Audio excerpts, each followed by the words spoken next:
Hey, this is going to be a Smackdown review for the 24th of April. Sorry, by the way, I wasn't able to do an Impact review or a WWE Superstars review. Basically, I had a take-home exam essay, and I was up all night doing that, so yeah, obviously I didn't have time to do anything else. But anyway, I'm back, and this is Smackdown, and this was not a very good episode of Smackdown. It was pretty dull. It was almost okay, but really it was, dull. Basically, I'm expecting a lot more next week on SmackDown when the draft comes into full effect and SmackDown gets all of the wrestlers it gained in the draft. I feel there's just a really good competitive roster on SmackDown.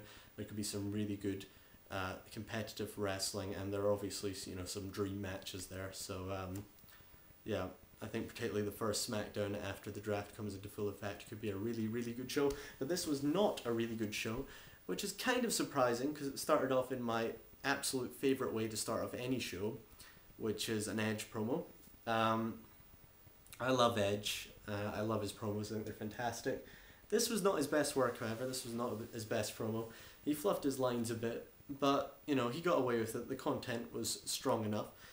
Basically what he was saying, he was talking about what John Cena said to him a few weeks ago, how Edge was a desperate man clutching at straws, and how that Edge's desperation was basically futile because regardless of what Edge does to John Cena always gets back up. And Edge says he was kind of right. I've beaten him, I've brutalized him, I've even attacked his father, and still he always got back on his feet. But that's all changed now.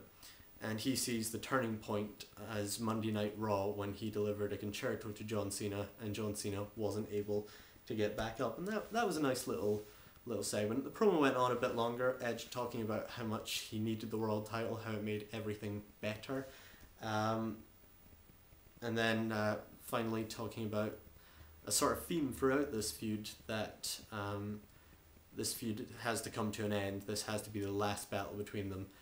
This has to be definitive.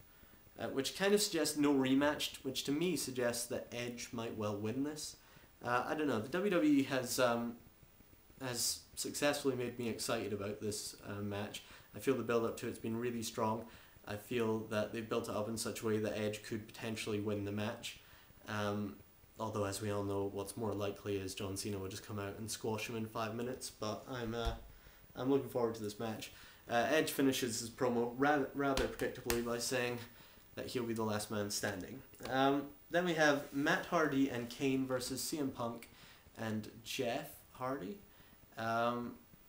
This was not very good, and this was not very good for very obvious reasons. Basically, the heel team were rubbish. I'm not a big Kane fan. I don't think he has anything to offer, but he is better than Matt Hardy is, in my view. Matt Hardy is just really, really not good. So it starts off okay, basically, when Jeff's in control of the match, and then Jeff gets dominated for a long time. Matt Hardy hits those patented leg drops of his.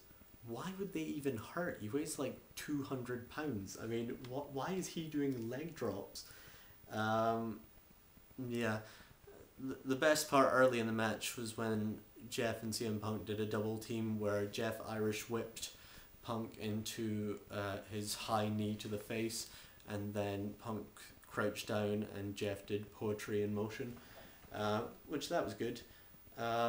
Towards the end of the match, Punk does a suicide dive on Kane.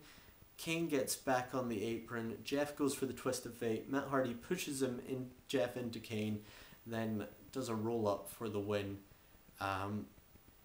Frankly, Matt Hardy was absolutely awful in this match. Just a terrible, clumsy, uninteresting.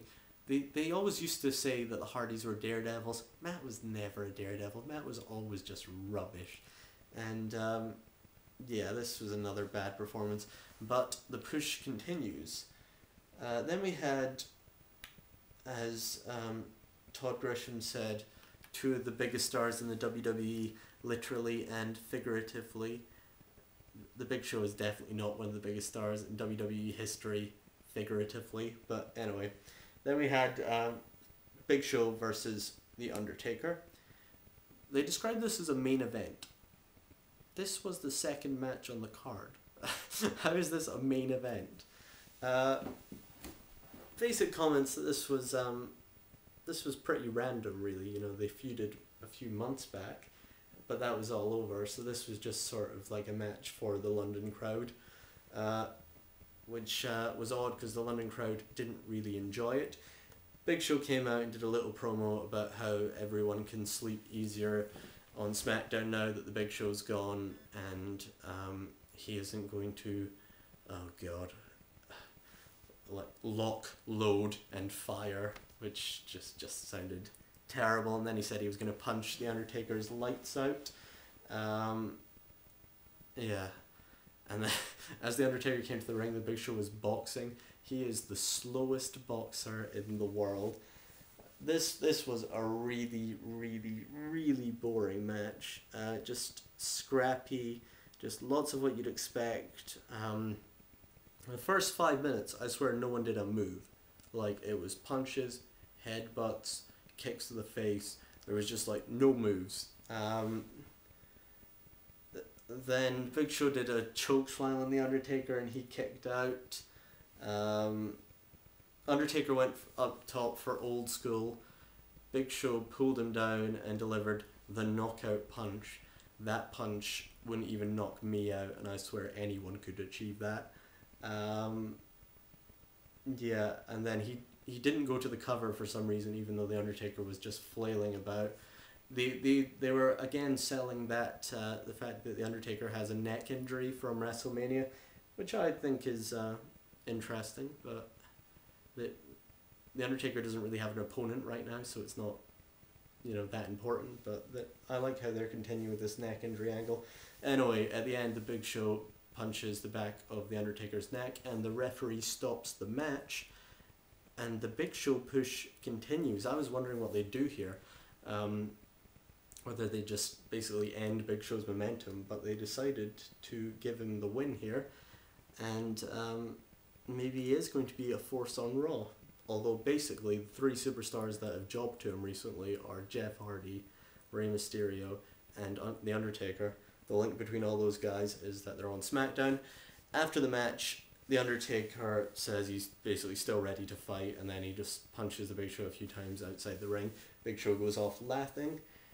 I said kill momentum a few minutes ago. Speaking of killing momentum, next we had Maurice versus Gail Kim in a Divas title match, which of course Gail Kim can't win because Maurice has just gone to Raw with the Divas title. JR these days seems to think that everybody's channeling Ricky the Dragon Steamboat. I don't know what that's all about. Gail Kim did a crossbody and JR was like, she must be channeling the great Ricky the Dragon Steamboat. Or maybe she wants to do a crossbody. Yeah. She also did a Hurricane Rana, which again was good. At the end of the match, Maurice hangs Gail Kim on the ropes, then comes in and delivers the DDT. Maurice is not very good. She is very, very sloppy in my opinion, but her DDT is fantastic. It's one of the best DDTs out there. So I enjoyed that. Then we had basically a Jeff Hardy existential crisis promo where he talks about, who am I? What did I used to be? What am I going to be in the future? What does risk taker mean to me? And all this sort of nonsense, which is basically just leading up to Matt and Jeff at Backlash, which I'm not really looking forward to, although I Quit matches can be quite interesting. Yeah, anyway, we'll go on to part 2, and I'll do the rest of SmackDown. Okay, see you in a second.